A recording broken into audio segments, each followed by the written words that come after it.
What is up, everybody? It is me, Island Disney fan, and welcome back to another video.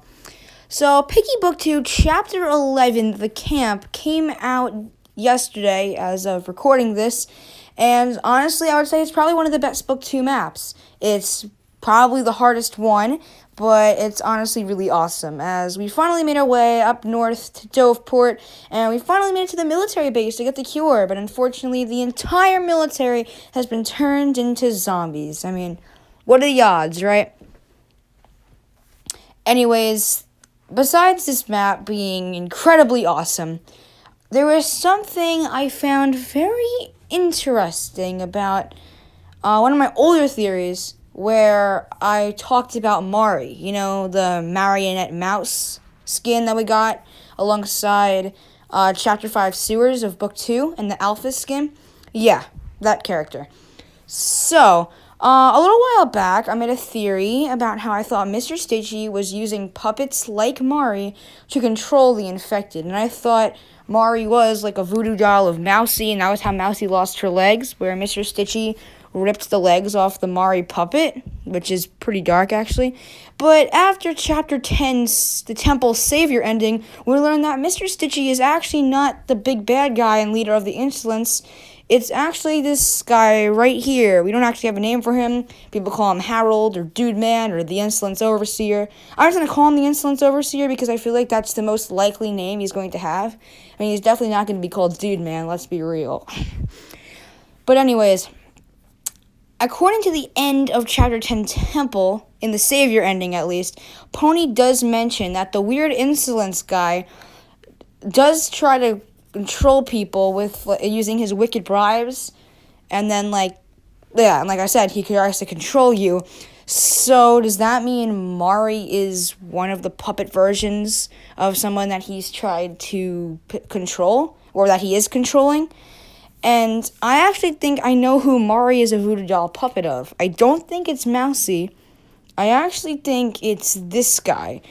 Because in the camp map, we have multiple soldiers that come out of the snow and try to attack you. There's an elephant, a pig, a bear, and a mouse. Now, if you look at this mouse, it has orange eyes, and it's also a mouse. Now, I'm not implying that just because it has orange eyes means it's part of the Insolence. But, I mean, the Insolence isn't orange and black. It has an orange and black eye, like the Eye of Insolence. And according to a note in the temple that Kona wrote, Kona says zombies with orange eyes are usually seen in big groups and they can teleport around. In the Docks map, we had Marcus the Moose, who had an orange eye. He could teleport. One of his eyes was the Eye of Insolence. So does that mean every character with orange eyes, besides being seen in packs, could also be in the Insolence? I mean, this kind of makes sense. But it's not over yet. I actually still have some other evidence that could actually prove that this mouse guy is actually being controlled by Mari. There's two notes, actually. So let's start with this first one. Can't get to the radio. I can't control my legs anymore. I'm the last hope. I must try. I mean, they can't control their legs anymore. Whoever wrote this. We don't know if the mouse actually wrote this, but it would make sense if they did, because if they can't feel their legs, that's something that a voodoo doll could make someone, a voodoo doll can make someone not feel their legs. Now, you could say that this person is not the mouse, which, you're right, it might not be, and they also might not be able to move their legs anymore because of, that they have, frostbite, or that they're freezing to death, or that they're slowly turning into an infected, but anyways, could be the mouse talking about how they can't feel their legs anymore due to the voodoo doll. Anyway, let's go to the next note. I find it quite strange that he only talks to me through riddles and coded messages. Couldn't he just try to be straightforward? I mean, enough said right there.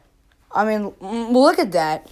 I mean, we know that whoever wrote this is definitely with the Insolence and that Insolence guy, and I mean, and remember in the safe place right on that cart, right next to the eye, there was a note in like a cold cryptic message. And when we decoded it, it says, "The insolence watches thy crimes, those that will haunt thou for lifetimes."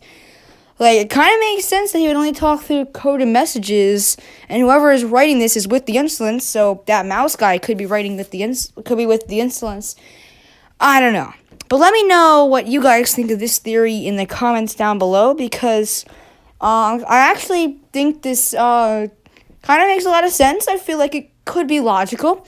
But yeah, let me know what you guys think down in the comments, and hopefully we'll find out in chapter 12 or the next two coming chapters that will be based on a certain character in the story.